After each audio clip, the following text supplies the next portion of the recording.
I trained like an Ironman while staying at 3 of South Florida's most luxurious hotels. Were they built for real athletes or just influencers? Most people book luxury hotels to relax. I didn't. I stayed at 3 of the most expensive hotels in South Florida while locked into a strict Ironman training plan. Swimming laps next to retirees, lifting in teeny hotel gyms, and running before sunrise. I wasn't here for vacation. I was here to find out, can you actually stick to high-level training at the fanciest places in Florida? All right, let's get it. Showtime! For hotel number 1, we're starting big. This is the Guitar Hotel at the Seminole Hard Rock in Hollywood, Florida. One of the most iconic hotels in the country. 450 feet tall, shaped like a guitar, and lit up every night like a Vegas show landed in South Florida. Rooms here don't come cheap.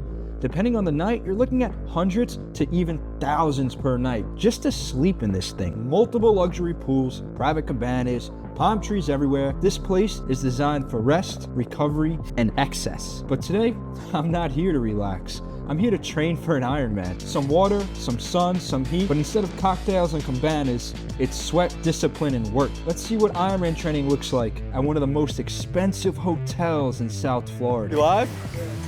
One thing I realized about triathlon training, life is gonna happen. You're gonna end up traveling, you're gonna have to go visit the family, whatever it may be. How successful I'm gonna be at the end of this is gonna depend how well that I can fit my training in while I'm doing things like this or things maybe not as fun. Life is always gonna get in the way.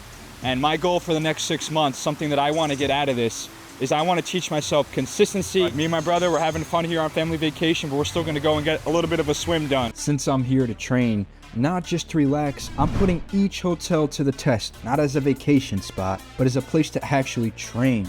I'm rating every hotel on these 3 things. First, the swimming pool. How easy is it to get real training done, not just float around in the pool with a margarita? Second, recovery and relaxation. Since I'm actually pushing my body here, I need to be able to sleep and reset properly. Third, overall training support. I'm talking the gym, the food, whether these places actually keep you consistent or push you off track. Now real quick, shout out to my grandpa, who you're gonna see sprinkled throughout this video, because without him, there is no way I would be able to afford these crazy expensive spots. Oh, Granddad's popping champagne. Is that coconuts? Grandpa, tell me it's cocos. Always. No. No, it might be. That's Now let's see how the Guitar Hotel holds up. so locked in the triathlon. The triathletes are just. Listen, it doesn't matter. We're putting the house on black. What we're doing, saving the world. We're getting our swimming. Baby. All right. I'll be back in an hour, 100 yards. All right, let's get to the ratings for the Guitar Hotel. Honestly, this is about as good as it gets for a hotel.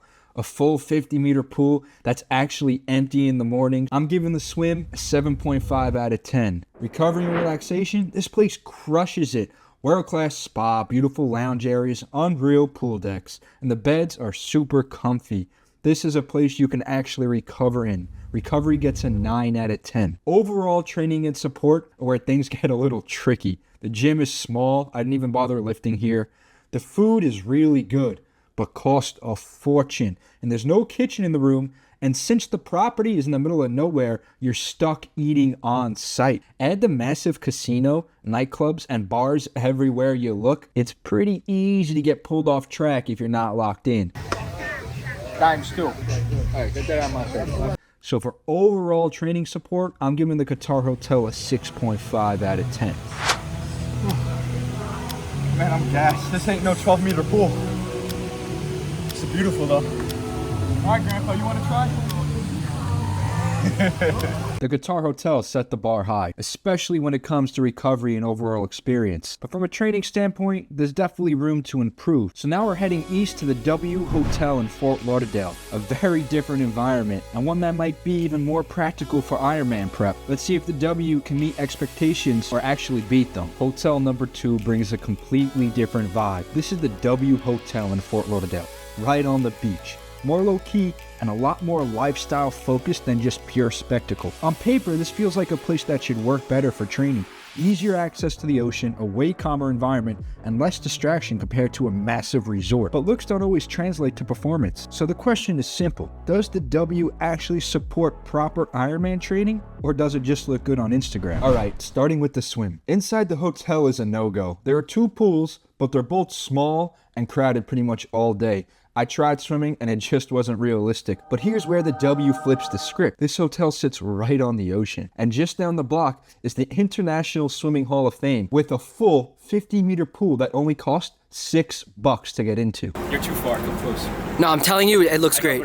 It's good. I don't know what to expect for race day.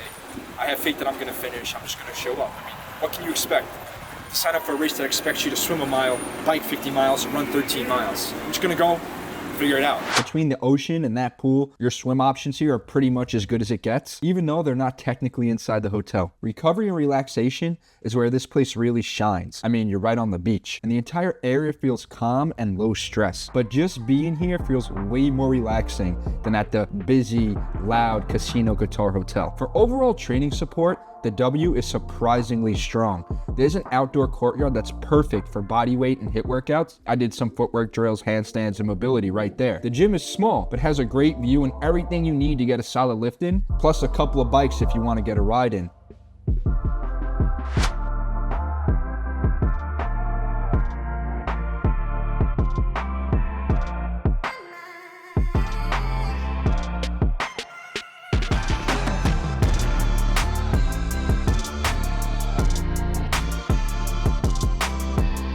There's also a great weightlifting gym right down the block, Powerhouse Gym, that offers a week pass for around $55. You can run along the beach, train outside. Just a couple of dudes in a helicopter. Our second workout of the day. We've been slacking on the filming. After it here in the sun, can't beat it. Ooh.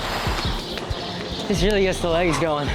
And you're not trapped on property for the food, which makes staying on track so much easier here. What pose is that?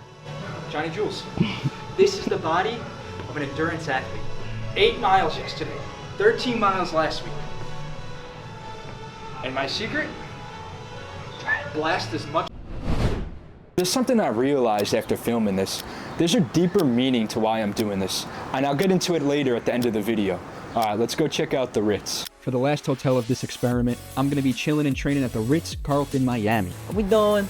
If any hotel should combine elite luxury with elite performance, you would think it's this one. Starting with the swim, I'm gonna be real, on property, it's tough. Always jam-packed. The one saving grace is this property's right on the beach. I mean, the pool doors open and you are on Miami Beach. Gives you open water access, and that's all you need for Ironman prep. For training support, this property's gym is by far the weakest of the three. Small, limited equipment, and no bike. If you're serious about structured training sessions, yeah, this isn't ideal. Now, where the Ritz-Carlton shines is in its comfort. The rooms are beautiful. You took a photo of me? How does it look? Wait, I gotta go do something. What are you doing, Fatso?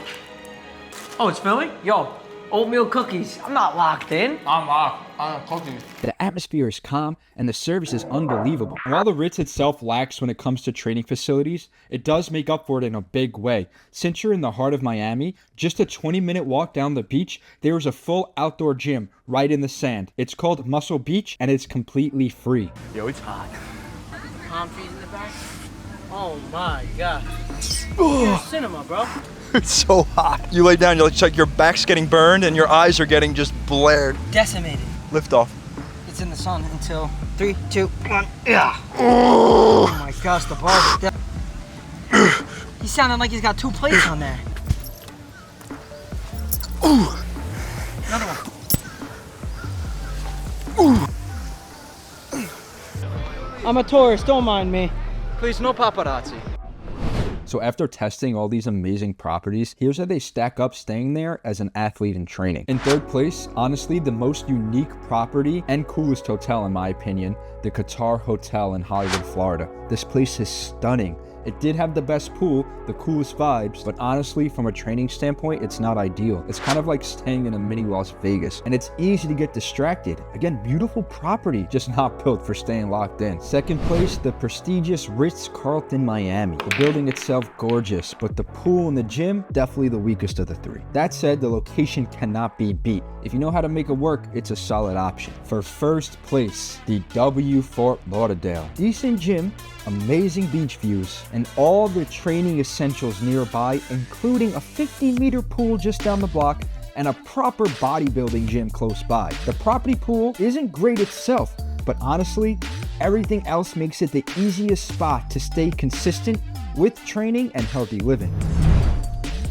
Doing this video was a really cool experience. Staying at bougie hotels, getting to see how they operate, training in new environments. But going through this whole process, it made me realize something. A few years ago, staying at bougie properties like this would have meant a lot more to me. But over time, especially since I've stopped filming for this video, I've not only gotten more serious about my training and my habits, but I've also been getting closer to God. Truth is, these hotels, they're beautiful, they're fun to stay at, they're cool experiences, but it doesn't matter if I'm at the Ritz-Carlton or at the Red Roof Inn. The training still needs to get done. You still have to wake up early when you don't want to. You realize that money doesn't really make that big of a difference, especially once you have food and a place to live covered. Staying at properties that cost $500, $1,000 a night, what does that really get you at the end of the day? Once I started spending more time in my Bible, more time in prayer, more time with God, I've realized something. Luxury, status, money, bougie hotels, what does that really get you? It's just starting to feel a lot less important than the things that really matter in life. Don't get me wrong, experiences like this video are cool, and I'm super grateful to be able to do it.